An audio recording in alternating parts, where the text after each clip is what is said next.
जय माता दी दोस्तों, welcome back to my channel Jagriti Singh. ये है हमारे घर की अष्टमी पूजा।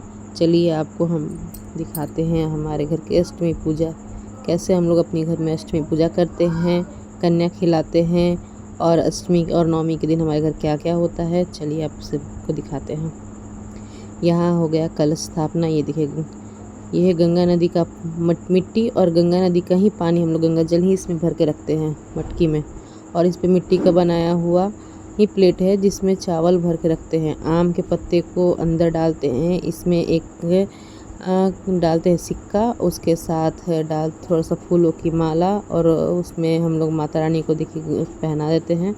उसके बाद ये पीसा हुआ है थोड़ा सा सोनकर और इसमें है चावल पीसा हुआ, दोनों को मिला करके पीस देते हैं और पीस करके यहाँ पर अपने हाथों की छाप नौ जगह देते हैं। हाथों का छाप 9 जगह हाथ का छाप है। ये अपने हाथों से 9 बार छाप लगाते हैं, उसके बाद सिंदूर लगाते हैं हर जगह छाप के पास। इसी तरह हम लोग अपने मेन गेट के दरवाजे पे भी अपने हाथों की छाप 9 जगह लगाते हैं और एक साइड नहीं, दोनों साइड लगाते हैं 9 जगह छाप लगाने के बाद। और उसके बाद सिंदूर 9 जगह छाप के ऊपर अपने हाथों के सिंदूर लगाएंगे हम लोग। सिंदूर का टीका आप देख सकते हैं, इस तरीके से टीका लगाया जाता है। तो अब दूसरी साइड भी हम लोग इसी तरीके से अपने हाथों की छाप लगाएंगे 9 जगह और उसके बाद सिंदूर से टीका लगाएंगे उस पे भी। ये हमारे घर का परंपरा है, मतलब क्या है, ये फेस्टिवल में ऐसे ही होता है, इसी तरीके से होता है ये अष्टमी की पूजा में। और अभी तो रात भर जागरण भी करना बाकी है, हमारे घर रात भर जागरण भी होता है। इसको करने के बाद फिर आगे हम लोग माता रानी के पास। आप देख सकते हैं यहाँ पर कलश स्थापना इनका किया हुआ है। जल गया दीपक, पीतल कटोरी में हमारे घर पे दीपक जलाया जाता है। यहाँ पर जल गया है दीपक, आप देख सकते हैं। उसमें डाले हैं सरसों के तेल, सरसों के तेल का ही दीपक जलता है। दीपक जल गया है। अब इसके बाद हम लोग इनको उठाएंगे अपने घर के कोई भी अच्छे कपड़े से। इस कपड़े का तो हम लोग यूज़ भी कर लेते हैं, अगर आप ब्लाउज सिला सकते हैं या किसी भी काम में ला सकते हैं। अब इसके बाद हम लोग माता का भजन करेंगे, आप देख सकते हैं। इसके बाद हम लोग माता का भजन करेंगे और कम से कम 1 डेढ़ 2 घंटे तो भजन करेंगे। आज रात को सोया नहीं जाता है, हमारी तरफ जागरण होती है, रात भर माता रानी के लिए भजन किया जाता है, कीर्तन किया जाता है, गुहार लगाते हैं हम लोग कि माता रानी हमें साल भर खुश रखें। फिर हम लोग खुशी खुशी रहेगा तो फिर हम लोग ये पूजा करेंगे, इसके लिए है। इसके बाद नींद भी तो आ ही रही थी, लेकिन ये करना बहुत ज़्यादा ज़रूरी था क्योंकि तो भाई माता की पूजा भगवान आप पर कृपा भी बनाए रखे, उसके लिए करते हैं। उसके बाद फिर मैंने खाना बनाना शुरू कर दिया, जो चढ़ाया जाता है उसके लिए हमारी तरफ बिना दूध का खीर बनता है। तो मैं चावल पानी को एक साथ डाल करके उसको सीटी लगा दूँगी और कुकर में डाल करके सीटी लगा दे रही हूँ, देखिए आप। उसके बाद मैंने अपना टेम्परेचर सेट किया है, इंडक्शन ऑन करके। मेरा खीर बन के रेडी हो जाएगा। उसके बाद ये देखिए खीर चढ़ गया है मेरे। अब एक सीटी में मैं इसको उतार दूंगी। इसके बाद मैं अपना कुकर खाली कर दी हूँ। कुकर खाली करने के बाद अब इसमें बनाऊंगी दाल। ये देखिए दाल है, इसमें नमक है और हल्दी है। इसका मैं पूड़ी के लिए बनाऊंगी। ये हमारी खीर बन के देखिए रेडी हो गया है। इसमें मैं ऊपर से गुड़ मिला दी हूँ। ये हमारे घर में भगवान को चढ़ाने के लिए थोड़ा सा गुड़ वाला खजूर भी बनता है, जिसे हम लोग हमारे भाषा में ठेकुआ कहते हैं। गुड़ वाला वो भगवान को चढ़ाने के लिए बनता है, घर के देवते लोग को ही चढ़ता है, तो हम लोग उसको बनाते हैं। तो उसकी का मैं तैयारी कर रही हूँ। ये देखिए मैंने आटे में गुड़ को फोड़ लिया है और ये गुड़ वाला आटा सान करके रेडी कर दिया है, देखिए। और इसके बाद मैं बनाऊँगी दाल पूड़ी के लिए आटा। ये है दाल पूड़ी का आटा जिसका मैं डो बना रही हूँ और इसको गूँथ करके रख दूँगी। इसके बाद अब डालूँगी कढ़ाई में तेल। मेरे कुकर में सीटी आ गया है। अब कढ़ाई में डाली मैंने तेल। अब इसको मैं अपने दाल को छौंकूँगी। ये देखिए इसमें डालूँगी थोड़ा सा जीरा और सूखी मिर्ची 2-3, दोनों का तड़का लगाऊंगी अभी दाल में। अब इसमें डालूंगी अपने कुकर से निकाल करके दाल। दोनों का जब कलर चेंज हो जाएगा, ब्राउन कलर हो जाएगा, अब इसमें मिलाऊंगी अपनी दाल जो मैं कुकर में उबाल के रखी थी। इसको मैं इसी में भूंज दूँगी, थोड़ा सा हल्का सा फ्राई करने के बाद मैं इसको मैश करूँगी। कुछ तो चलाने से ही मैश हो जाएगा, कुछ मैं मैशर से मैश कर लूँगी तो हो जाएगा वो। और इसके बाद मैं आपको अपना खीर दिखाती हूँ। मेरा गुड़ वाला खीर बन के रेडी हो गया। ये देखिए इसमें थोड़ा सा गुड़ डाली, मैं इसको चला के रख दी। ये है मेरा पूड़ी का आटा। इसके बाद मैं कढ़ाई में थोड़ा सा डालूँ घी, और घी में वो जो गुड़ वाला आटा बना के रखी थी उसका मैं छोटा छोटा सा ठेकुआ छानूँगी। ये देखिए कढ़ाई में थोड़ी सी घी में मैं तल रही हूँ, और उसको हल्का सा एकदम मीडियम फ्लेम पे रखी हूँ, हल्का सा ब्राउन होने तक इसको मैं तल लूँगी और तल कर निकाल लूँगी।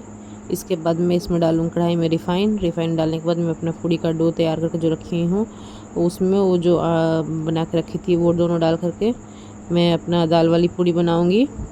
ये देखिए मेरी दाल वाली पूड़ी बनके रेडी हो गई है। और अब ये दाल वाली पूड़ी और वो जो खीर है दोनों चढ़ाएंगे। इसके अंदर दाल बनी हुई है, और मेरी दाल वाली पूड़ी फूटती नहीं है, पता है सबसे बहुत लोगों की दाल वाली पूड़ी फूट जाती है, लेकिन मेरी वाली नहीं फूटती है। मैं एक बराबर से भरती हूँ, इसलिए मेरी दाल वाली पूड़ी फूटती नहीं है। इसके बाद माता रानी को अब चढ़ाया जाएगा दाल वाली पूड़ी। देखिए मैंने बना के रख दिया है दाल वाली पूड़ी, दो दाल वाली पूड़ी, थोड़ी थोड़ी सी गुड़ वाली खीर चढ़ाया जाता है। उसके बाद माता रानी को चढ़ने के बाद फिर मम्मी जी क्या करती हैं, हमारे घर पे ऐसे ही होता है। उसके बाद ऐसे जहाँ चढ़ रहा है वहाँ से लेकर के घर के बाहर तक ऐसे ही गोल गोल आटे का बना करके चक्र जैसा उसमें सिंदूर लगाते हैं और थोड़ा सा चना का दाल रखते हैं। ऐसे शुरू से लेकर के अंत तक जहाँ चढ़ रहा है वहाँ से लेकर के और बाहर तक करते हैं। ये देखिए गोल सा सर्कल बनाया हुआ है। सर्कल बनाने के बाद उसमें थोड़ा सा चना दाल और उसके बाद टीका लगाते हैं और लगा कर रखते जाते। कहा जाता है कि माता रानी का ये है पैर का निशान, माता रानी इसी के अंदर पैर का निशान रख कर के और हमारे घर में प्रवेश करेंगी, तो इसीलिए उन्हीं के लिए ये बनाया जाता है इसी तरीके से। उसके बाद यहाँ पर भी फूल थोड़ा सा बना दिए मम्मी जी। उसके बाद धार हमारे तरफ दिया जाता है, तो ये धार दोनों दरवाजे एक साइड में दे दिए। यहाँ पर पंडित जी सुबह आकर मुझे मेरा हवन करवा रहे हैं, फिर आकर के कलश के पास भी हवन करवाए वो और संकल्प छुड़वाएं।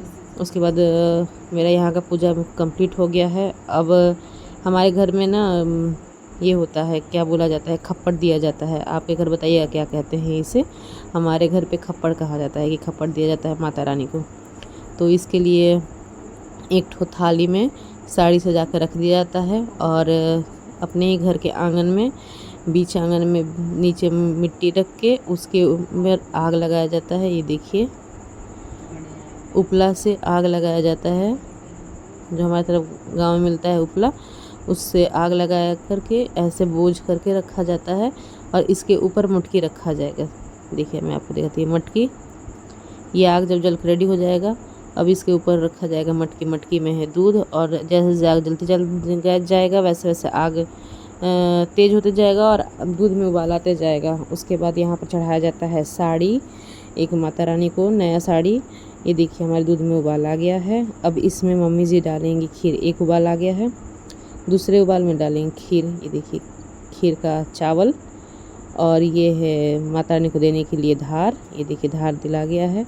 अब इसके बाद आएगा दूसरा उबाल। ये देखिए दूसरा उबाल भी आ गया है चावल डालने के बाद। तो ये माता रानी का खीर बन के रेडी। ये है थाली में माता रानी का बनाया हुआ, उस पर माला पहनाया हुआ है उनका। अब मैं करूँगी कन्या पूजन।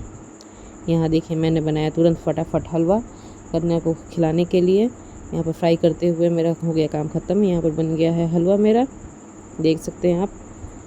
यहाँ पर मैं सजा दूँगी हलवे को, क्योंकि मैं इसका आकार दूँगी। प्लेट में सजाने के बाद बर्फ़ी आकार में काटूँगी। इसके बाद मैंने बुलाई है सारी कन्याओं को, आके बैठ गई हैं। मैं उनके सारे पैर धोई। पैर धोने के बाद मम्मी जी पैर धोई हैं और मैं सबको कलर लगाई हूँ पैर में आलता। उसके बाद मैं हर बार प्लेट में खिलाती थी, लेकिन इस बार सोची कि नहीं प्लेट में नहीं खिलाऊंगी, मैं केले के पत्ते पे खिलाऊंगी। मैं सबको दी हूँ केले का पत्ता। मैं हर बार सबको खिलाती हूँ प्लेट में, लेकिन इस बार सोची केले के पत्ते पे खिलाऊंगी, तो मैंने दिया सबको केले का पत्ता। उसके बाद सबको पूछ के दे रही हूँ एक पूड़ी, क्योंकि इसके बच्चे हैं ना सब घर पे खा करके आए हैं, तो फिर नुकसान कर देंगे, छोड़ देंगे या नहीं खाएं, मन नहीं है, तो इसीलिए मैंने एक किसी को 2 पूड़ियाँ दी। उसके बाद मैं जो सबको बना के रखी थी फेवरेट में हलवा, तो माता रानी सबको हलवा भी दी और सबको प्रेम से खिलाई। खिलाने के बाद मैं सबसे किसी ने तो बर्फ़ी भी मांगा, तो मुझे बर्फ़ी बोल के देना पड़ा। उसके बाद मैंने सबको दिया अपने गिफ्ट। मैं गिफ्ट में लाई थी हेयर बैंड और बिंदी का पत्ता, मेहंदी, कलर पेंसिल, ये सब और सिक्के के साथ मैंने माता रानी सबको दिया विदाई, और सबने मुझे आशीर्वाद दिया। मैं सबसे बैठ करके सबसे आशीर्वाद ली, सबको मैं गिफ्ट दे दी हूँ।